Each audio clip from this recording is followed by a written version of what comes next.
नमस्कार दोस्तों, crime stories channel पर मैं राजेश आपका स्वागत करता हूं। दोस्तों, आज मैं आपको अपराध की जिस वारदात के बारे में बताने जा रहा हूं, वो वारदात जालोर राजस्थान में हुई थी। तो चलिए दोस्तों, जानते हैं इस वारदात के बारे में। राजस्थान के जिला जालोर के थाना चित्तलवाना का एक गांव है सेसावा। इसी गांव में दीपाराम प्रजापति अपनी 2 पत्नियों के साथ रहता था। उसकी पहली शादी 10 साल पहले माली देवी से हुई थी। माली भोली भाली मंदबुद्धि लड़की थी, इसलिए दीन दुनिया से बेखबर वो खुद में ही मस्त रहती थी। लेकिन वो घर गृहस्थी के सभी काम कर लेती थी। भले ही वो काम धीरे धीरे करती थी, लेकिन अपने काम को वो पूरा जरूर करती थी। जिस समय दीपाराम की शादी माली देवी से हुई थी, वो काफी गरीब था। वो राजमिस्त्री का काम करता था।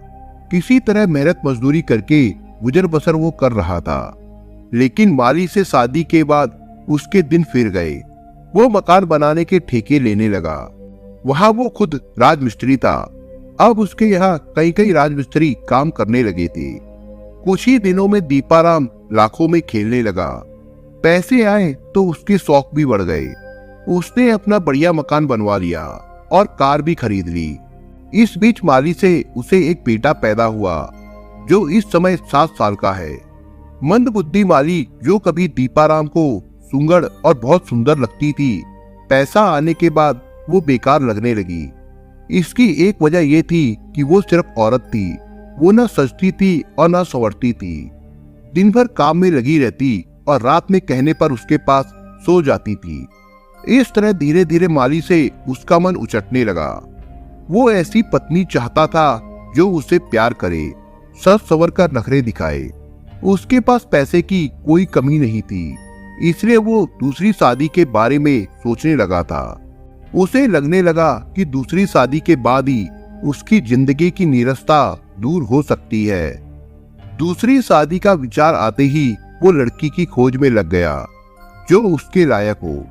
इसके लिए उसने अपनी जान पहचान वालों को भी कह दिया। उसके किसी जान पहचान वाले ने एक ऐसी औरत के बारे में बताया जिसकी 3 शादियां हो चुकी थी। इसके बावजूद वो माँ बाप के घर में रह रही थी।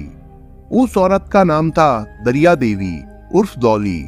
वो राजस्थान के जिला बाड़मेर के गांव सिवाना के रहने वाले पीराराम प्रजापति की बेटी थी। दौली के बारे में दीपाराम को पता चला तो वो पीराराम से उसके एक परिचित के माध्यम से मिला। उसने वहां बताया कि उसकी शादी हुई थी, लेकिन पत्नी की मौत हो गई है। इसलिए अब वो उसकी बेटी दौली से नाता प्रथा के तहत विवाह करना चाहता है। इसके लिए उसने पीराराम को मोटी रकम का लालच दिया। पीराराम को मोटी रकम तो मिल ही रही थी, इसके अलावा जवान बेटी से मुक्ति भी। उसने 5 लाख रुपए लेकर दौली का नाता प्रथा के तहत दीपाराम से विवाह कर दिया। इस तरह दीपाराम से चौथा विवाह करके दौली उसकी पत्नी बन गई। लेकिन जब वो ससुराल पहुंची तो उसकी पहली पत्नी माली और उसके बेटे को देखकर उसने सिर पर आसमान उठा लिया, क्योंकि दीपाराम ने ये झूठ बोलकर उससे शादी की थी कि उसकी पहली पत्नी मर चुकी है और उसका कोई बच्चा भी नहीं है। इसके बाद तो ये रोज का सिलसिला बन गया। दौली दीपाराम को झूठा कहती और उसकी किसी बात पर यकीन नहीं करती। दीपाराम उसे समझाता कि माली मंदबुद्धि है, नौकरानी की तरह रहती है, उसे तो मौत से रहना चाहिए। लेकिन इस पर दौली राजी नहीं थी। उसका कहना था कि वो पति का बंटवारा नहीं चाहती। उसने ये बात अपने घर वालों से बताई तो उन्होंने पंचायत बुला ली। पंचों की खातिरदारी में दीपाराम को लाखों रुपए खर्च करने पड़े। इसके अलावा उसे दौली के नाम से 10 लाख रुपए की एफडी करानी पड़ी। इस तरह दूसरी पत्नी के चक्कर में एक बार फिर उसे लाखों रुपए खर्च करने पड़े। पंचायत ने समझौता तो करा दिया, लेकिन दौली शांत नहीं हुई। वो लगभग रोज ही उससे लड़ाई झगड़ा करती। दिन भर का थका मांदा दीपाराम घर लौटता तो चाय पानी पिलाने के बजाय वो उसे जली कटी सुनाती थी। दीपाराम पत्नी के इस व्यवहार से काफी दुखी था। वो दौली को बहुत समझाता, लेकिन वो तो लड़ने का कोई ना कोई बहाना ढूंढती रहती थी। बहाने की कोई कमी नहीं होती थी। बहाना मिलते ही वो आसमान सिर पर उठा लेती थी। 2 बच्चों 2.5 साल के कैलाश और 8 महीने की सरिता की मां बनने के बाद भी डॉली के व्यवहार में कोई बदलाव नहीं आया। इधर दीपाराम को गुजरात के पालनपुर में मकान बनाने का ठेका मिला था। वहां वो ससुराल में रहता था। डॉली उसके साथ ही थी। वो वहां भी क्रैश करती रहती थी। डॉली के इस व्यवहार से तंग आकर उसका मन काम से उचटने लगा और पहली पत्नी माली की ओर उसका झुकाव होने लगा। इसकी वजह यह थी कि माली भोली भाली थी। उसके लिए तो सभी एक जैसे थे। पति प्यार करे तो ठीक, ना करे तो भी ठीक। वो अपनी मस्ती में मस्त रहती थी। बेटे और सास की सेवा में वो लगी रहती थी। नवंबर 2017 में डॉली दीपाराम के साथ सेसावा आई तो सास से उसका खूब झगड़ा हुआ। दीपाराम को डॉली की ये हरकत इतनी बुरी लगी कि अब वो उसे पत्नी नहीं मुसीबत लगने लगी। ये सोचकर अब वो इस मुसीबत रूपी पत्नी से पीछा छुड़ाने के बारे में सोचने लगा, क्योंकि उसने उसका ही नहीं पूरे परिवार का जीना मुहाल कर दिया था। दीपाराम अब इस बात पर विचार करने लगा कि वो डॉली से पीछा कैसे छुड़ाए।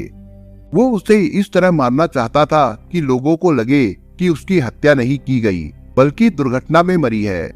ऐसा होने पर पुलिस भी उसका कुछ नहीं कर पाएगी।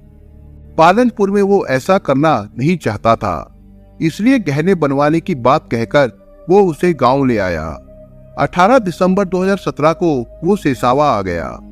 चलते समय उसने बोतल में 2 लीटर पेट्रोल भरवा लिया था।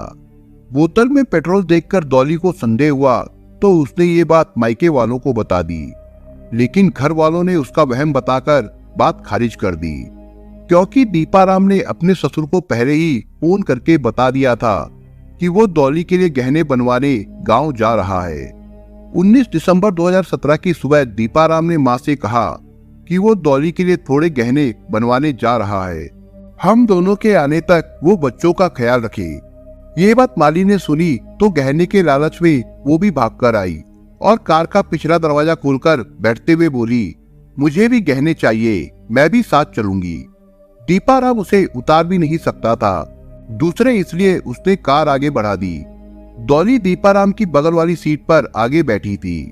उसने कार बढ़ा दी, लेकिन वो इस सोच में डूब गया कि वो अपनी योजना को कैसे अंजाम दे। वो एक बार फिर योजना बनाने लगा। इस बार उसके दिमाग में जो योजना आई उसके अनुसार उसने जिस तरफ डॉली बैठ गई थी उसी ओर गांव से करीब 2 किलोमीटर दूर सड़क किनारे पड़े पत्थरों से कार भिड़ा दी। संयोग से डॉली को कोई नुकसान नहीं पहुंचा। उसके मन में शंका तो थी। वो कार से उतर भागी। वो समझ गई कि दीपाराम उसे मारने के लिए लाया है। वो थोड़ी दूर गई थी कि रास्ते खड़ी औरतों ने पूछा, क्या हुआ, तुम इस तरह भाग क्यों रही हो? मेरा पति मुझे मारना चाहता है, इसलिए उसने कार पत्थरों से टकरा दी है। दीपाराम ने भाग रही डॉली को पकड़ा और गिड़गिड़ाते हुए बोला, गलती से कार टकरा गई थी, लगता है समय ठीक नहीं चल रहा, चलो घर लौट चलते हैं। डॉली दीपाराम के साथ जाने को तैयार नहीं थी, लेकिन औरतों ने कहा कि औरतें 2 है और पति अकेला, वो कुछ नहीं कर पाएगा। फिर ये उसका वहम है, भला उसे क्यों मारेगा, वो पति के साथ घर जाए। इसके बाद डॉली और माली पीछे वाली सीट पर बैठ गई तो दीपाराम गांव की ओर लौट पड़ा। दीपाराम सिर्फ डॉली को मारना चाहता था, लेकिन अब वो डॉली के साथ माली को भी ठिकाने लगाने के बारे में सोचने लगा था। उसका सोचना था कि उसके पास पैसे तो है ही, वो तीसरी शादी कर लेगा। गांव 1 किलोमीटर के लगभग रह गया तो दीपाराम ने कार रोक दी। वो फुर्ती से नीचे उतरा और कार को लॉक कर दिया, जिससे माली और डॉली उतर ना सके। पेट्रोल की बोतल उसने अपनी सीट के पास ही रखी थी। उतरते समय उसने बोतल हाथ में ले ली थी। बाहर आकर उसने बोतल का पेट्रोल कार के ऊपर उड़ेलकर आग लगा दी। कार धू धू करके जलने लगी। कार के दरवाजे लॉक थे, इसलिए डॉली और माली बाहर नहीं आ सकी। उनकी चीखें तक बाहर नहीं आ सकी और दोनों उसी में घुट घुट कर मर गई। थोड़ी देर बाद उधर से एक मोटरसाइकिल सवार निकला तो उसे देखकर दीपाराम चीखने चिल्लाने लगा। उसने गांव में खबर की तो गांव वाले वहां पहुंचे। तब तक कार पूरी तरह से जल चुकी थी। गांव वालों ने किसी तरह पानी डालकर आग बुझाई तो पता चला कि कार के साथ दीपाराम की दोनों पत्नियां जलकर मर चुकी थी। उसका कहना था कि गाड़ी बंद होने पर वो नीचे उतरा तो दरवाजे खुद लॉक हो गए और उसके बाद आग लगने से दोनों जलकर मर गए। गांव वालों ने घटना की सूचना थाना चितलवाला को दी तो थाना प्रभारी तेजू सिंह पुलिस टीम के साथ घटनास्थल पर आ पहुंचे। 2 महिलाओं के जले हुए शव कार में पड़े थे। पति सिर पीट पीट कर रो रहा था। पुलिस ने उसे सांत्वना दी। थाना प्रभारी ने इस घटना की सूचना एसपी विकास शर्मा एवं डीएसपी पाऊलाल को दी। थोड़ी देर में पुलिस अधिकारी भी घटनास्थल पर आ गए। निरीक्षण में पुलिस को यह घटना संदिग्ध लगी तो दोनों शवों को पोस्टमार्टम के लिए भिजवाकर उनके मायके वालों को सूचना देकर थाने बुला लिया। डॉली के मायके वालों का कहना था कि ये दुर्घटना नहीं है, इसमें दीपाराम की कोई साजिश है। तो पुलिस ने दीपाराम से सख्ती से पूछताछ की। आखिर उसने अपना अपराध स्वीकार कर लिया। उसने बताया कि डॉली के लड़ने झगड़ने से वो ऊब गया था, इसलिए उसने ऐसा किया। वो पहली पत्नी को नहीं मारना चाहता था, मगर वो भी गहनों के चक्कर में साथ आ गई और मारी गई। दीपाराम ने अपराध स्वीकार कर लिया तो 20 दिसंबर को माली देवी और डॉली की हत्या का मुकदमा मृतका डॉली के पिता पीराराम की ओर से थाना चित्तलवाना में दीपाराम प्रजापति के खिलाफ दर्ज करा दिया गया। पुलिस ने उसे अदालत में पेश किया, जहां से उसे जेल भेज दिया गया था। अब उसके तीनों बच्चों की देखभाल उसकी बूढ़ी माँ कर रही है। दोस्तों, आप अगर चैनल पर नए हो तो आप चैनल को सब्सक्राइब करने के साथ कमेंट बॉक्स में इस कहानी के बारे में अपने विचार जरूर लिखिएगा। मिलता हूँ एक नई कहानी के साथ, तब तक के लिए अपना ख्याल रखिएगा। धन्यवाद।